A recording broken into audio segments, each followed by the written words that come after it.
Thank you guys so much for rallying till the end. We're really excited to be here. Our session today is called Work Smarter, Not Harder, How Repurposing Content Can Lift Destinations Big and Small. And it's kind of like that saying, you know, if a tree falls in a forest, or in this case, if an oak falls in Savannah, Georgia, and no one is around to hear it, does it still make a sound? Much like that sort of example, if you invest all this time and energy into creating quality content and telling really good stories, but no one is able to read it, does it still have an impact? That's what we're going to dive into today and uncover all of the ways that you can make sure that no matter how big the forest, your stories will still be heard. So just to really kind of dive into it, and introduce everyone up on the stage. My name is Rachel. I am the travel lead at Nativo. We are a storytelling platform that connects branded content with premium publications across the web where your audience is already engaging with similar content. On my immediate right, we have Meggan the Division Director of Tourism for Explore Georgia, and Samantha Davis from Miles Partnership, a Senior Media Planner at Miles Partnership. At Nativo, we've had an amazing privilege of working with Sam and the Miles team for the past several years, really supporting tourism boards reach their tangible and digital goals with content that they already have at their fingertips. And Meggan and the Explore Georgia team, they're an amazing example, not just of a tourism board with good content, but one that really leads with context and quality and is really intentional about the way that they really approach their content strategy. So I'm going to let Meggan take it from here to talk a little bit more about the Explore Georgia content strategy, and then we'll look at how, you know, the results that we were able to drive when we repurposed their content and how everyone in the room can do the same. Thank you. Good morning.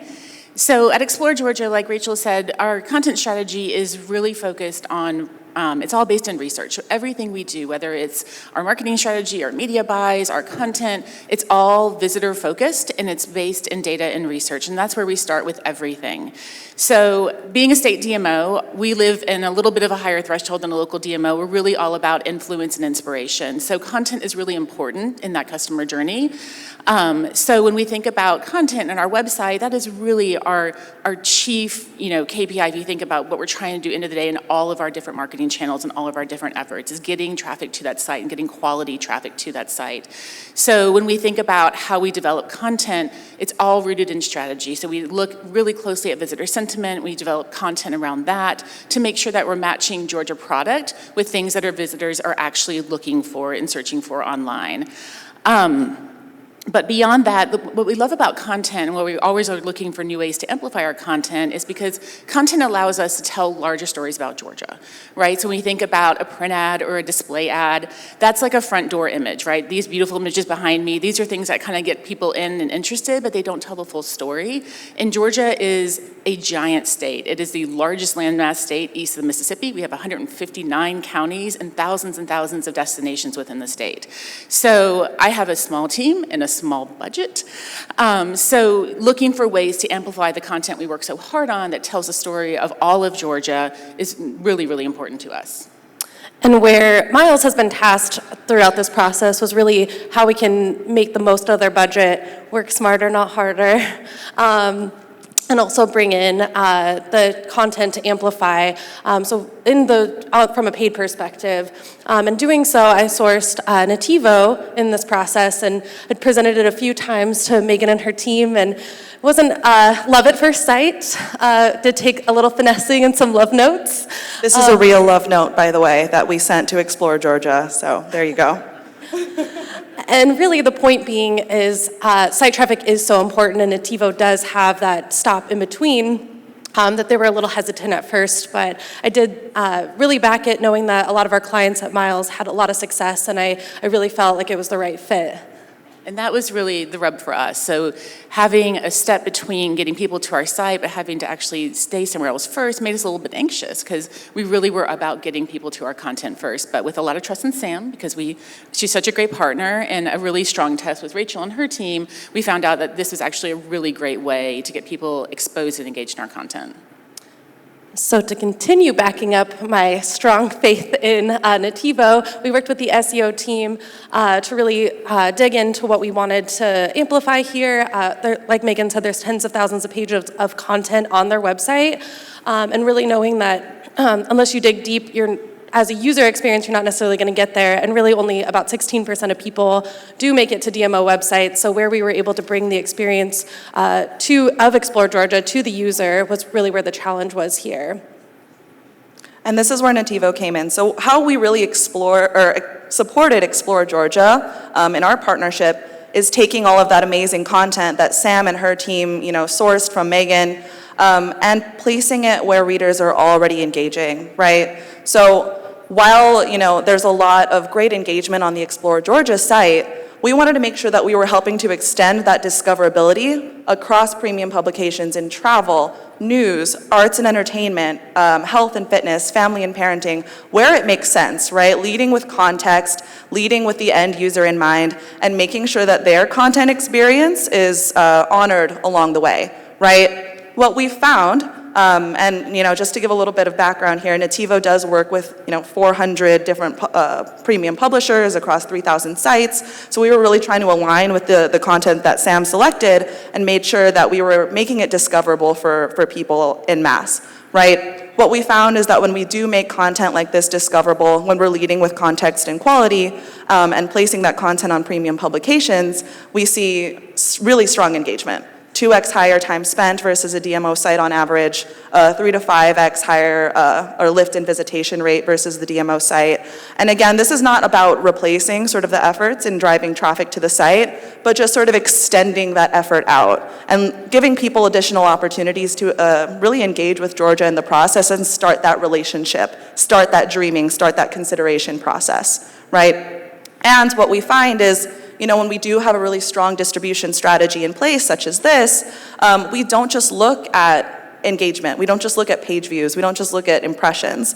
We can also say with really high confidence who Explore Georgia's audience is. What kinds of content do they want to see more of? Where are they leaning in? And how can we continue to learn and adapt along the way so that we're really, really focusing on the visitor and what we can do to give them the best possible Georgia experience. And so all of this kind of comes into play, right? And we'll look a little bit more into how this all worked in the next few slides. So really, our itinerary for Explore Georgia, if you will, repurpose their content. So they already produce such amazing content. What we wanted to do was take those stories, take those videos, take those social assets, and help people discover them, right? We distributed them across, hundreds of relevant sites, and we really measured along the way from real-time signals from the audience that we could pass back to the team. And looking at media performance, from a vanity perspective, again, Meggan and her team really challenged to look deeper, but from a optimization standpoint, we look at 129,000 page views so far for Explore Georgia, over 123,000. 123,000 hours. Hours, Yeah. Thank you. The text is really small. Yeah, it is. And an average of 66 seconds active time spent in the unit. Which is 2 times higher than our tourism benchmark, by the way. So we're actually seeing more than a minute of active time spent with their articles across the web. And my favorite metric actually to look at is their call to action rate. So any of the outbound clicks to the Georgia website is at 6.3%. Right, and what you're seeing here too is, this is someone that is saying, I want to spend a minute of time engaging with Georgia's content on the site that I know, the site that I'm already on and trust, right? And then after that minute and 6 seconds of engagement, I'm clicking through and I'm arriving on Explore Georgia's site, primed and ready to continue that relationship, right? Go ahead. No? Okay. Awesome. And so it doesn't end there, right? I said earlier that it's not just about talking about page views, it's not just looking at impressions. We really wanted to dive a little deeper and work with Meggan and the team to understand more about this audience so that we can be in the best possible place to get them to come to the state, right? So one of the things that Meggan asked us was, small budgets aside, how is Georgia content stacking up against other state DMOs? So we looked into that. And what we found was that, again, impressions and reach aside, we were actually stacking up pretty well. Time spent, 3 3 seconds lower than the average for, nationwide DMO performance, but our call to action rate was really strong. And these are already strong signals of the content that we're selecting and how it's performing out in the wild, right? But we wanted to take it one step further. How does Explore Georgia content stack up when we're looking at the region? And what we find here is really interesting, right? Because not only is Explore Georgia creating amazing content, it is making them stand out in a sea of travel content, right? Higher time spent and higher CTA rate on average and an on-par CTR. And these are really good signals to us saying that we're doing it right. The content that Sam picked is really resonating with the audience. But who is that audience, right? So we can take it one step further. What we find is that beyond just the travel category, Explore Georgia is popping on different categories. Health and fitness, family and parenting, food and drink, and news are where people are really leaning in. And these are interesting signals that we can pass back to the team to say, hey, maybe we should start to lean into health and fitness more. Active adventures are endless in Georgia. Maybe we should do more of those and appeal to that audience. Maybe we should heavy up on the health and fitness category in future campaigns. These are all real-time signals that we can learn and pass back, so it's a cyclical process, right? One step further, we wanted to say, hey, who is actually engaging with Explore Georgia's content beyond who their known audience is, right? In the past 3 years, everyone's audiences have changed. The pandemic has, really expanded some of the travelers that we're able to bring into destinations because of many different variables, right? And so what we wanted to see is who's actually leaning in and over-indexing for engagement beyond, who we know to be our audience, right? Black travelers, RV travelers, dual income, no kids, college students, we're all indexing incredibly high for Explore Georgia versus other Southeast destinations. And these are great signals for us to tell us what kind of content we can create, what kind of content we can select moving forward for their distribution.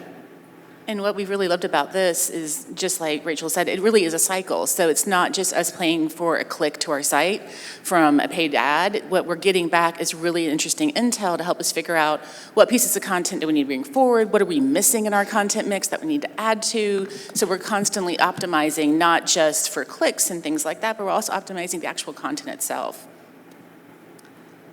And bringing back to driving site media impact here, and really what we were measuring up against, our arrival list is one of our main KPIs here, and for Nativo campaigns, we're at a 1.26 arrivals per million exposures, and the arrival list benchmark here is a 1. And we're actually driving a 25% lower bounce rate for all of our Nativo channels compared to our other media outlets. And over 1 minute and 26 seconds after they arrive. So they're already spending 66 seconds active time in that content, and they're spending almost 1.5 minutes on the site once we get them there, which is a 54% lift from other media channels that we're actually utilizing.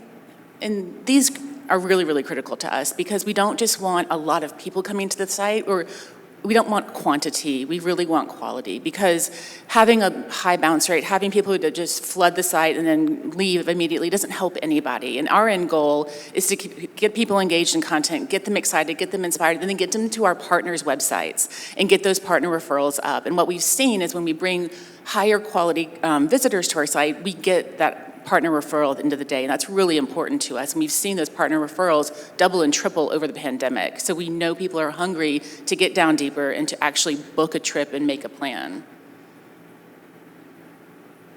All right, so when it comes to measuring things, that we don't just rely on Sam and Rachel to tell us how we're doing. We use other partners like Arrival List. So these are all Arrival List This is all Arrival List data on the Nativo buy. And what we found is a couple of really interesting things. So through this content amplification strategy, we were able to bring travelers to Georgia on off-peak days, on those Mondays and Tuesdays that are really hard to get people to travel and stay in state for. We also found that it's working really well in our opportunity markets. So we're spending a lot more time nationally than we have traditionally. We're looking at markets as far as LA and New York.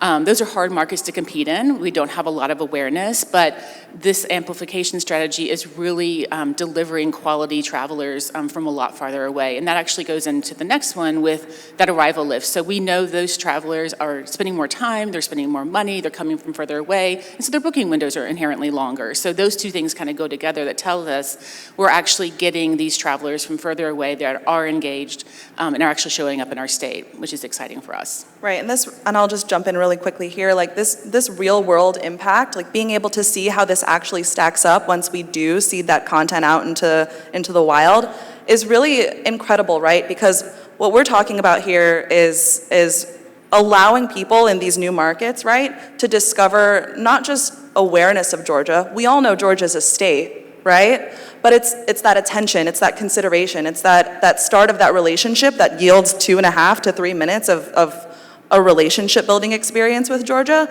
and that's how it moves the needle, and we're seeing the real world impact of that here. So it's pretty amazing to be able to sort of, help not just with that awareness, but really starting to get people to move down that travel purchase journey. All right, so takeaways. Number one, you have a gold mine of content already on your sites, or you're working on it, because there's been a lot of great sessions about that this week. So back to our original title, you want to work smarter, not harder. So, working with big publishers can be great, but there's a lot of drawbacks, and it's a big lift to do that. But using your own content and finding a strategy like Nativo really allows you to use the stuff you know is already working and get it in front of more eyeballs. Number two, you can distribute your content in lots of different ways, and you're doing so already. You're using social and email and all different ways to get your content out there, but finding additional ways, like we said, like only 16% of total travelers are coming to our DMO websites, no matter what we do, how much SEO we invest in or how many ads we buy, that's just the reality of it. So we have to go where they are. And number three, it's back to that research focus. So I know we all get a little bit mired and twisted, trying to please stakeholders and making sure that they're happy, but really we flipped the script on that a few years ago, and it's really working so strongly. When we allow the visitor to tell us what they need and we pair that with products and our destinations that satisfy those needs, everybody wins. So I may not be leading with a particular hotel or a particular destination, but if I'm matching those needs, I'm going to bring an engaged visitor to my site, and they're going to spend more time, and they're going to find what they need. And what we've seen is that theme of the week has been that rising tide, right? It really does help everybody. We're getting better site traffic, we're getting a better quality visitor, and they're actually showing up in Georgia later. And with that, that's our case study. Thank you so much, everyone. If you want to scan this QR code and learn more about what we do to support DMOs, please feel free. Otherwise, come find me. I'm in the bright yellow dress, and we'd be happy to talk to you more. So thank you so much.